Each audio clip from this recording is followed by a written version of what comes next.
Welcome to Mr. Hutchings History, where the past comes alive. Let's dive into today's story. Welcome to the deep dive.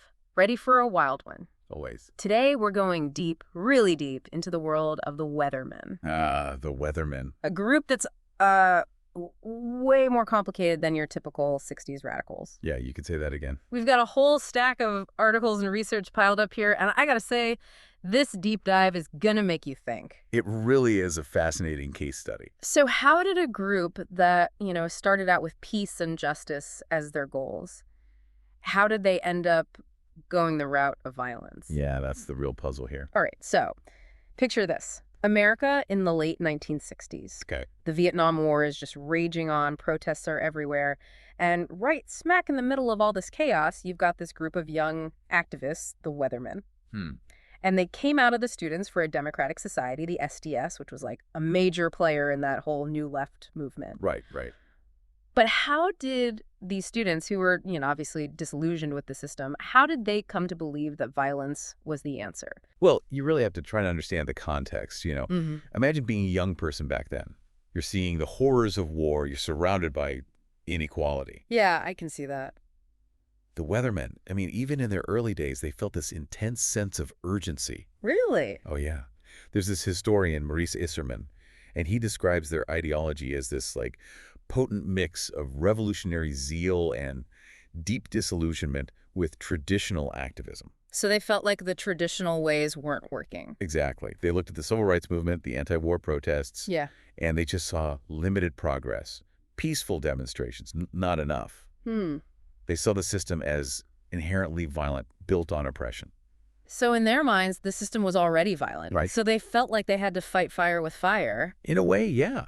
They believed that to really dismantle a system based on violence, they had to, speak its language. Right. They weren't interested in just tweaking things here and there. They wanted a full-blown revolution, a complete, upheaval of the whole power structure. Yeah. And that's where their infamous manifesto comes into play, right? You don't need a weatherman to tell you which way the wind blows. Exactly. Published in 1969. This document, it really lays out their whole ideology, their justification for using violence. There's one line that really jumps out their call to bring the war home. Bring the war home. They wanted to expose the hypocrisy of a nation, fighting for freedom overseas, but ignoring the injustice happening right here at home, especially against marginalized communities. Right. They wanted to shine a light on that. It seems like they were trying to tap into that global revolutionary spirit that was sweeping the world at that time. Oh, absolutely. They saw themselves as part of this worldwide struggle against imperialism and capitalism. Wow. They were inspired by the Vietcong, by anti-colonial movements in Africa, Latin America. Right. They saw all these struggles as interconnected. They believed that real change had to be radical and global. So this global vision of theirs, it leads them to organize the Days of Rage protests in Chicago in 1969. Were these protests their way of trying to kickstart that revolution here in America? Exactly. They imagined the Days of Rage as this moment to ignite a massive uprising, a direct confrontation with the establishment. Their goal was to bring that chaos, that violence of the Vietnam War, back to America's doorstep. To show people what was really going on. Yeah, to show them the true face of the system they were fighting against. But didn't those protests end up being a huge flop? Well, you could say that. They were expecting, thousands to join them. Really? Thousands. But only a few hundred actually showed up. But they did manage to cause some property damage. Oh. They even dynamited the Haymarket riot statue. No way. Oh, yeah. Which to them symbolized police brutality. So you had to picture that, this group of young people blowing up a statue right in the heart of Chicago. Wow. It was a powerful image, a deliberate act of defiance. Yeah, I bet. It sounds like they were trying to make a statement, trying to grab people's attention, even if it meant resorting to destruction. But wasn't all that violence ultimately, counterproductive? Didn't it just push away the very people they were trying to win over? That's the central dilemma with the Weathermen, isn't it? Yeah. They believed they were exposing the violence that was already there, built into the system, but their own actions, they became increasingly violent and destructive. And you're right, it backfired. The Days of Rage didn't spark that widespread revolt they were hoping for. Instead, a lot of them ended up getting arrested. And that just fueled the public perception of them as dangerous extremists. So a major setback for their movement. What happened next? Did this failure force them to, rethink their strategy, or did it push them even further down the path of violence? Unfortunately, it was the latter.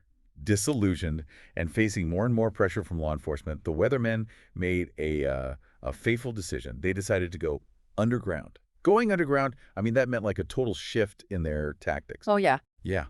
They moved away from those big protests Okay. and started doing these targeted bombings of government buildings. Mm-hmm. Really dangerous. And, some would say desperate escalation. And this is where things get really dark. We're not talking symbolic protests anymore, right? These bombings, they were actually putting people's lives at risk. Oh, absolutely. Yeah. And tragically, their, lack of experience with explosives, well, it led to a horrific accident. In 1970, they accidentally detonated a bomb Oh, no. in a Greenwich Village townhouse. Wow. Killed 3 of their own members. That's awful. That must have been devastating. Not just, losing people they knew, but also realizing that their actions were completely spiraling out of control. Did that tragedy, did it make them reconsider this path of violence? You'd think so, right? Yeah. But sadly, no. The townhouse bombing, it shook them up for sure. Yeah. But it didn't stop their commitment to violence. Mm-hmm. They saw it more as a setback, like a lesson learned, the hard way. Right. They went on to bomb the Pentagon. The Pentagon. Yeah, and the U.S. Capitol building, believing that these attacks, they would strike at the heart of American power. Wow. It was this twisted logic, Yeah. really fueled by their conviction that they were fighting a righteous war against this oppressive system. Yeah, it's tough to reconcile this image of them, bombing government buildings with their original goals of peace and justice. Right. Did they achieve anything positive? Did they, make any progress towards their goals at all? That's a tough one. Yeah. It's complicated. I mean, their actions were definitely destructive. Yeah. And they alienated a huge chunk of the public. Sure. There was a Gallup poll in 1970 that showed most Americans saw groups like the Weathermen as extremists. Not legitimate activists, but they did have some impact, Really? Yeah, albeit very controversial one. They forced people to talk about U.S. imperialism and its role in the Vietnam War. Oh. Their critique, radical as it was, even if the execution was flawed, it did challenge some Americans to think about, to confront the darker side of their country's foreign policy. And they were really vocal supporters of national liberation movements all over the world. Oh, I see. Promoting solidarity with groups fighting colonialism and oppression. So they did manage to raise awareness about some important issues, even if their methods kind of overshadowed their message. Exactly. That violence, it made it hard for a lot of people to see past the destruction. Right. And they were also held back by, well, a lack of focus strategically. The Weathermen were very decentralized. Oh, okay. Different factions within the group, sometimes had completely different, even conflicting goals. Wow. Some wanted total anarchy, while others had this vision of a more structured revolution. Right. That lack of unity, of clear objectives, it made it really hard for them to build a solid movement, a cohesive movement, and achieve any lasting change. Yeah, it sounds like they were so caught up in their own revolutionary zeal that they couldn't really connect with everyday people who weren't, already on board with their extreme ideas. Yeah, good point. And we can't forget about the FBI's COINTELPRO program. All right. This was a program specifically designed to disrupt dissident groups. And it played a big role in the Weathermen's eventual downfall. The FBI, they infiltrated the Weathermen, spread misinformation, created discord, made it even tougher for them to operate effectively. Wow. It's kind of chilling to think about the government actively trying to sabotage activist movements, even ones that resorted to violence. It definitely raises some serious ethical questions about how far governments are willing to go to maintain control. Yeah. But honestly, even without the FBI meddling, the Weathermen were facing an uphill battle. Their choice to embrace violence, it ultimately backfired, led to tragedy, and just pushed them further away from the mainstream. So their story is ultimately a cautionary tale. A reminder that even with the best intentions, choosing violence can be counterproductive and can lead to some really unintended consequences. Definitely. And it highlights just how complicated social movements can be. You need passion, conviction, sure. Yeah. But you also need strategy, clear goals, and an understanding of how to connect with and mobilize, a broader base of support. For sure. And how do historians view the Weathermen today? Is there like a consensus on their legacy? Not really. There are a lot of different perspectives out there. Okay. Each one highlighting different aspects of their complex story. Progressive historians, they often acknowledge that the Weathermen's critique of imperialism and racism was valid, Okay. even if they condemn their violent methods.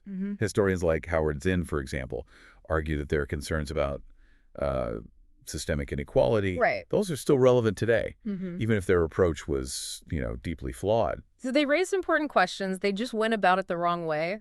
Exactly. Conservative historians, on the other hand, they tend to focus more on the destructive side of their actions. Right.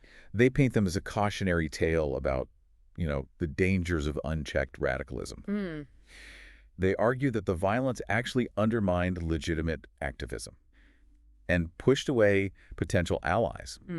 William F. Buckley Jr., he was a big critic of the Weathermen, believed their extremism ultimately did more harm than good. So two very different interpretations, both with valid points. Are there other ways to understand the Weathermen beyond these, traditional political viewpoints? Oh, yeah, definitely. Some scholars, they look at things from a psychohistorical point of view. Okay. They consider how generational trauma might have played a role in the Weathermen's radicalization. Trauma. Yeah, think about it. These are people who grew up during the Vietnam War. They saw the assassinations of JFK, MLK, Bobby Kennedy. Yeah, that's true. The world they lived in, it felt chaotic, violent. It makes sense that some young people felt like, they had to go to extremes. Yeah, I guess when that's all you see around you. Right. It makes you wonder how those kinds of experiences shape how we see the world, like how historical events can affect whole generations. Exactly. And from a social movement theory perspective, Okay.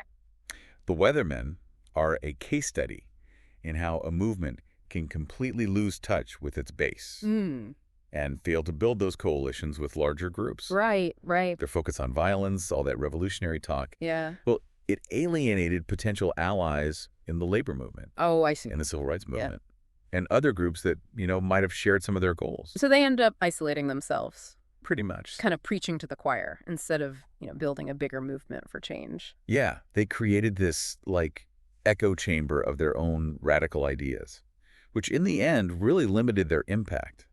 It's a good reminder that even when you're fighting for a good cause, building bridges, finding common ground, that's crucial. Yeah, definitely. If you want to make real, lasting change. So it seems like there's no easy answer when it comes to figuring out the Weathermen's legacy. Yeah. They were complex, flawed, Definitely. and their story definitely ended in tragedy. What can we learn from all of this? That's the big question, right?